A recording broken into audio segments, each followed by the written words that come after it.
Bom dia a todos, bom sábado. Eu hoje estou muito feliz porque, para além de ser sábado, tenho a oportunidade de estar nesta igreja que, para mim, eu considero ainda a minha igreja. E é engraçado que o tempo vai passando, não venho cá tantas vezes como gostaria, mas sempre que cá venho sinto o vosso carinho, a vossa amizade, o vosso amor, portanto sinto-me sempre parte desta igreja. E como nós cantámos no primeiro hino, eu gostaria de hoje de abordar um tema que é a graça, mas gostaria de pegar nele numa vertente que eu não aprecio muito. Isto até pode parecer um contrassenso, mas eu já me vou explicar. Isto porque eu não gosto muito de genealogias. Não sei se os irmãos apreciam, eu não aprecio de todo. Até tenho a tendência, se calhar não devia dizer isto, mas tenho a tendência, quando estou a estudar a Bíblia e encontro genealogias, saltar essa parte. Mas hoje eu queria estudar convosco, analisarmos uma genealogia que está no primeiro capítulo de Mateus, que é a linhagem de Jesus. Eu acho que mesmo hoje em dia, genealogias não é um tema que interessa muito à nossa sociedade, não é? Eu até penso, quando nós olhamos para o nosso cartão de cidadão, quando nós viramos ao contrário, portanto o verso, o que é que lá está só? O nome da nossa mãe e do nosso pai. Nós sabemos o nome, se calhar, dos nossos avós é comum, mas há aqui alguém que saiba o nome do seu bisavô, ou da sua bisavó, da sua tetravó? Há alguém que saiba? Eu não sei. O tio Luís sabe. Mas a verdade é que, embora a nossa sociedade não dê muita importância a este tema, no Oriente eles dão muita importância à questão das linhagens. Portanto, para eles é importante saber quem são os seus ancestrais. E é comum, por exemplo, nos beduínos, eles conseguem citar de cor entre 10 a 14 gerações dos seus antepassados. Isto realmente é extraordinário. Nós não conseguimos ir além dos nossos avós. E este povo consegue citar entre 10 a 14. Mas a verdade é que se as linhagens estão na Bíblia, é porque Deus tem um propósito para elas, correto?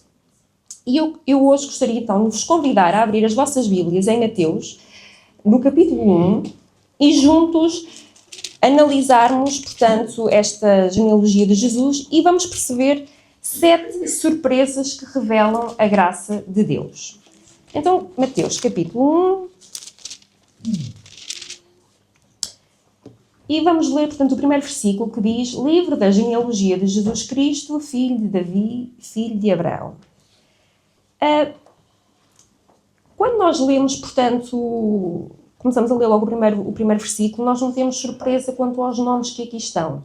Abraão e Davi, se calhar, são as figuras principais para o povo de Israel. E Mateus, quando vai escrever esta genealogia, ele jamais escreveria uma única palavra se ele não tivesse como comprovar que, de facto, o Messias de quem ele está a escrever é, de facto, o Messias da profecia bíblica.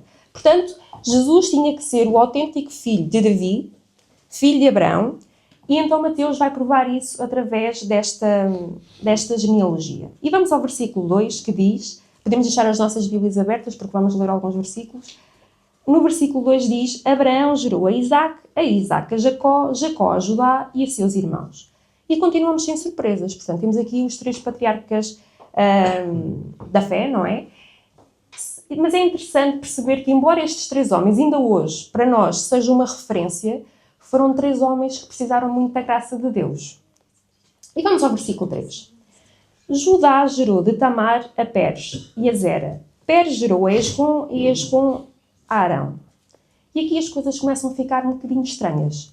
Isto porquê? Porque se os irmãos fizerem uma procura básica das genealogias judaicas, o que é que nós nunca encontramos lá? Mulheres, não é? E o que é que aqui está? Uma mulher. E se nós também, aquilo que sabemos é que um judeu bem ortodoxo, quando ele acorda de manhã, o que é que ele faz? Ele vai agradecer a Deus pelo quê? Por ele não ser gentil, não é? Por ele não ser escravo e por ele não ser o quê? Mulher, exatamente. E também é interessante nós pensarmos que Mateus, quando vai inserir mulheres na genealogia de Jesus, ele não vai colocar mulheres que nós até olhamos para elas como um exemplo, como Raquel, como Sara, como Rebeca. Ele vai colocar mulheres duvidosas. E vamos então perceber quem foi Tamar. Judá, portanto, tinha 3 filhos, e o mais velho encontrou uma rapariga muito bonita, casou com ela, e essa rapariga era Tamar. Só que aquilo que a Bíblia nos diz é que o filho de Judá, ele tinha uma conduta errada, era um homem mau. Então Deus mandou um juízo sobre ele, e o que é que aconteceu àquele homem? Morreu. E na lei do levirato o que é que diz? Que para nós hoje isto não é aplicado, não é? É que o segundo filho teria que casar com a viúva para assegurar a esta mulher a descendência. Então o que é que Judá faz? Pega no seu segundo filho, dá em casamento a Tamar, só que este homem também era mau, também tinha uma conduta errada, Deus também manda um juízo sobre ele e ele morre. E o que é que Judá pensa? Bem, eu tinha 3 filhos, 2 casaram com esta mulher e morreram. Misericórdia, não vou dar o meu terceiro e único filho a esta mulher. Então, arranjou uma desculpa. Começou a dizer que ele era muito novo, que não podia casar ainda, que tinha que ficar ainda em casa com o seu pai. E o tempo foi passando. E este homem não deu o seu terceiro filho a Tamar. E Tamar, como mulher perspicaz que deveria ser, o que é que ela fez? Ela sabia que Judá iria passar por um determinado trajeto, e ela colocou um véu sobre a sua face, fingiu-se prostituta, teve relações com ele e ficou grávida de gêmeos. E é curioso que estas 4 personagens estão na linhagem de Jesus. Portanto, Judá, o sogro, Tamar, a nora, e os seus 2 filhos, que deviam ser seus netos, estão na linhagem de Jesus como filhos de Judá. Portanto, nós aqui temos uma primeira surpresa. É que a história de Tamar revela-nos que a graça de Deus está disponível para todos aqueles que não se sentem amados ou que se sentem rejeitados. Deus prova através de Tamar que não rejeita ninguém. E vamos agora aos versículos 4 e 5. E que diz: Arão gerou Aminadab, Aminadab a Naasson, Naasson a Salmão, Salmão gerou a Raabe, a Boaz, este de Rute gerou a Obed e a Obed a Jessé. Temos aqui outra mulher na linhagem de Jesus. Raabe foi um bocadinho diferente de Tamar. Enquanto Tamar se fingiu uma única vez de prostituta, o que é que Raabe fazia da vida? Era prostituta. Portanto, ela fazia disso a vida dela em Jericó. E nós estamos a estudar este tema na nossa escola sabatina, no nosso trimestre, não é? A questão de Josué, e nós sabemos que aqueles 2 espias, quando invadiram, foram espiar Jericó, eles cruzaram-se com Raabe, e ela viu naqueles 2 homens 2 mensageiros do céu. E é engraçado que o testemunho daquela mulher, que para além de ser mulher, não tinha validade nenhuma, tinha aquela profissão, não é? É verdade, é que tanto em Josué como em Hebreus nós temos palavras desta mulher. Em Josué 2, 9 a 11, nós temos o testemunho de Raabe sobre o poder de Deus e como ela espalhou por Jericó todas as maravilhas do Senhor. E em Hebreus 11, 31 a 33, o que é que diz? Pela fé, Raabe, a meretriz, não pereceu com os desobedientes, tendo acolhido em paz os espias. Portanto, temos aqui a surpresa número 2. É que a história de Raabe revela-nos que a graça está disponível para aquelas pessoas que, pagãos incrédulos, mas para aquelas pessoas que nós não consideramos iguais a nós, inferiores, não é? Que têm uma vida, uma conduta moral duvidosa. Portanto, nós aqui percebemos que Deus aceita qualquer pessoa. E no próprio versículo 5 aparece outra mulher, que é Ruth. E quem era, portanto, Ruth? Ruth era moabita. E quem era este povo? Quando nós vamos perceber onde é que começa este povo, eles vêm, portanto, dos filhos de Ló. E nós sabemos perfeitamente a história, que Ló teve que fugir, e que nesta fuga a sua mulher virou uma estátua de sal, e ele foi viver para uma caverna com as suas 2 filhas. E aquelas 2 raparigas que tinham medo de não ter uma descendência, O que é que elas fizeram? Embebedaram seu pai, a mais velha teve relações com ele, engravidou, a segunda viu o que a irmã mais velha tinha feito e repetiu o mesmo comportamento. E daquelas duas filhas nasceram Amon e Moab. Portanto, de Amon veio os Amonitas e de Moab os Moabitas. E sabem o que é que Ellen White diz sobre este povo, sobre os Moabitas?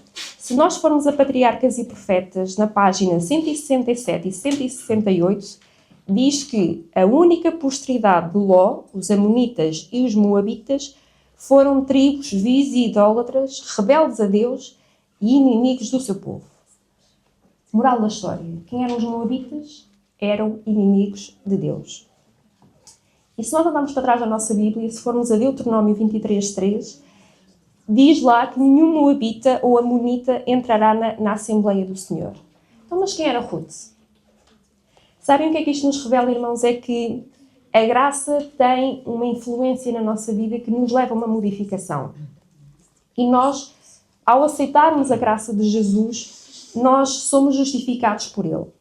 E aqui temos uma terceira surpresa. Através de Ruth, nós percebemos que a graça está disponível para aqueles que se sentem excluídos. Versículo 6. Não fiquem preocupados porque não vamos ler todos os versículos, só alguns. Versículo 6 diz que Jessé gerou ao rei Davi e o rei Davi a Salomão, da que fora mulher de Urias. Neste versículo aparece-nos o rei Davi e a mulher de Urias. E quem foi a mulher de Urias? Batseba. Muito bem. Só que quando Mateus estava a escrever a linhagem de Jesus, será que ele se esqueceu do nome de Batseba? Não sabia o nome dela? Claro que ele sabia, nós sabemos, e toda a gente naquela altura sabia quem era Batseba. Então porquê é que ele escreveu desta forma? Mateus queria dar ênfase a duas coisas. Em primeiro lugar, Mateus estava a realçar a verdade que Batseba não era mulher de Davi. Ela era mulher de outro homem. E que esse outro homem, que era Urias, o Heteu, ele tinha uma conduta moral melhor do que aquele que era rei de Israel. E nós também sabemos a história, sabemos que Batseba estava a tomar o seu banho e o rei Davi viu-a. Estudiosos dizem que muito provavelmente ela não estava a exibir-se perante o rei, estava a cumprir os rituais por estar menstruada, mas a verdade é que aquele rei viu-a, mandou-a chamar e tomou-a. E através de Davi e Urias nós temos aqui duas surpresas. É que em Davi nós percebemos que a graça está disponível para aqueles que caíram. E através de Urias nós percebemos que a graça está disponível para aqueles que são fiéis. E eu agora queria avançar um bocadinho nos versículos e convido-vos a ir até aos versículos 15 e 16. E que diz o seguinte: Eliúde gerou de Eleazar, a Eleazar a Matã, Matã a Jacó, e Jacó gerou a José, marido de Maria, da qual nasceu Jesus, que se chama Cristo. Maria, outra mulher na linhagem de Jesus. Uma jovem pura, que nós não sabemos bem com que idade é que ela engravidou, 15, 16, 17 anos, mas que ela aceitou a ordem de Deus para fazer o que era certo. Vejam que se nós hoje em dia tratamos as mulheres e às vezes as colocamos à margem por certas situações, quanto mais naquela altura uma jovem ter engravidado sem estar casada. E então esta mulher aceitou cumprir a missão que Deus lhe tinha dado, sem se importar ser ridicularizada e completamente rejeitada. Quem é que ia mesmo acreditar que ela carregava no seu ventre o Salvador? Quem é que acreditaria que ela era mesmo virgem? Mas a verdade é que ela foi firme na sua fé e creu em Deus, mesmo que todos à sua volta não acreditassem nela e a colocassem à margem. E então, através de Maria, nós temos a sexta surpresa, que a graça é também para aqueles que se sujeitam a ofensas por serem obedientes. E vamos até agora ao versículo 21, e que diz: Ela dará à luz um filho e lhe porás o nome de Jesus, porque ele salvará o seu povo dos seus pecados. Portanto, aqui nós temos uma promessa, irmãos, que Deus realmente nos salva. E quando Jesus regressar, nós sabemos que vamos ter 3 surpresas no céu, não é? Todos nós sabemos isso. Em primeiro lugar, nós próprios lá estarmos. Em segundo lugar, vamos encontrar pessoas que nós achávamos que nunca teriam condições para estar no céu, como, por exemplo, uma Rahab, não é? E, em terceiro lugar, pessoas que nós tínhamos a certeza que iriam lá estar e não estão. E para provar isso, eu saltei propositadamente um nome na linhagem de Jesus e que ela é mencionada no versículo 10. E o versículo 10 diz: Ezequias gerou a Manassés a Amon, Amon a Josias. Manassés foi o rei que teve o maior reinado de Israel. Ele reinou por 55 anos. E se nós formos a 2 de Crónicas, e vou-vos convidar a irmos um bocadinho atrás nas nossas Bíblias, a 2 de Crónicas,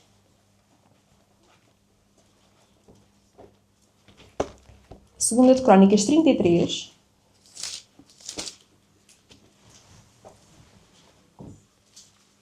Segunda de Crónicas 33, e vamos ver, portanto, quem era este rei nos versículos 2 ao 11. Então diz o seguinte: Manassés fez o que era mau perante o Senhor, segundo as abominações dos gentios que o Senhor expulsara de suas possessões de diante dos filhos de Israel. Pois tornou a edificar os altos que Ezequias, seu pai, tinha derribado, levantou altares aos Balaíns, e fez postos ídolos, e se prostrou de todo o exército dos céus e o serviu. Edificou altares na casa do Senhor, da qual o Senhor tinha dito: Em Jerusalém porei o meu nome para sempre. Também edificou altares a todo o exército dos céus dos 2 átrios da casa do Senhor. Queimou seus filhos como oferta no vale do filho de Inom, adivinhava pelas nuvens, era agoureiro, praticava feitiçarias, tratava com necromantes e feiticeiros, e prosseguiu em fazer o que era mau perante o Senhor para o provocar à ira. Também pôs a imagem de escultura do ídolo que tinha feito na casa de Deus, de que Deus dissera a Davi e a Salomão, seu filho: Nesta casa e em Jerusalém, que escolhi de todas as tribos de Israel, porei o meu nome para sempre. E não removerei mais o pé de Israel da terra que destinei a seus pais, contanto que tenham cuidado de fazer tudo o que lhes tenha mandado, toda a lei, os estatutos e os juízos dados por intermédio de Moisés. Manassés fez errar a Judá e os moradores de Jerusalém, de maneira que fizeram pior que as nações que o Senhor tinha destruído de diante dos filhos de Israel. Falou o Senhor a Manassés e ao seu povo, porém não lhe deram ouvidos. Pelo que o Senhor trouxe sobre eles os príncipes do exército do rei da Assíria, os quais prenderam Manassés com ganchos, amarraram-nos com cadeias e os levaram à Babilónia. Manassés foi o pior rei que existiu. Aliás, a Bíblia até faz comparações que nenhum homem foi tão longe como Manassés. Rei tal seguiu os passos de Manassés. E o que é que este homem fazia? Dava os seus filhos em sacrifícios, ele fazia adivinhações através de nuvens, ele fazia feitiçarias, ele fazia coisas para provocar intencionalmente a Deus, encheu a casa de Deus de ídolos. E o que é que Deus faz? Deus fala com amor a Manassés, enviou profetas ao rei, enviou o próprio profeta Isaías. E o que é que Manassés faz o que é que faz Isaías? Manda-o serrar, manda-o ter uma morte horrível, serrou a meio. E é legítimo nós pensarmos, colocarmos no lugar de Isaías. Isaías, ao ver aquele rei a fazer aquelas coisas, o que é que ele pensava? Este jamais em tempo algum estará no reino de Deus. É impossível. E o que é que Deus faz? Mandou os assírios e Manassés foi capturado. E as figuras assírias mostram, portanto, o rei Manassés a ser levado cativo, com uma argola no nariz, com as suas mãos acorrentadas e todo nu. E quando ele chegou à Babilónia, o que é que diz o versículo 13? Manassés orou a Deus e pediu misericórdia. E o que é que Deus aqui faz? Deus aqui vai esfregar as mãos de contente a pensar: agora vais ter o castigo que mereces. Porque tudo aquilo que te está a acontecer é a consequência daquilo que tu andaste a fazer durante todos estes anos. Mas o que é que Deus faz? Não faz nada disto. Deus torna-se favorável com Manassés. E nos versículos 14, 15 e 16, nós vemos a conversão deste homem. E aqui temos a última surpresa da genealogia de Jesus. É que ninguém foi tão longe como este homem. Mas na árvore genealógica de Jesus está lá este rei. O pior dos pecadores. E vejam que nós às vezes gostamos de nos dar com pessoas que têm uma boa conduta, não é? Se eu tivesse certas pessoas na minha família, se calhar não diria que aquelas pessoas são da minha família. Mas Jesus vai nascer numa genealogia marcada por prostitutas, por feiticeiros, por homicidas, por pessoas que nós olhamos e pensamos, esta pessoa é má, não é? Mas nós percebemos que, através da linhagem de Jesus, existe a graça. E quando nós vamos a Gálatas 3, hoje estou-vos a dar um bocadinho com a Bíblia, Gálatas 3, versículos 27 a 29,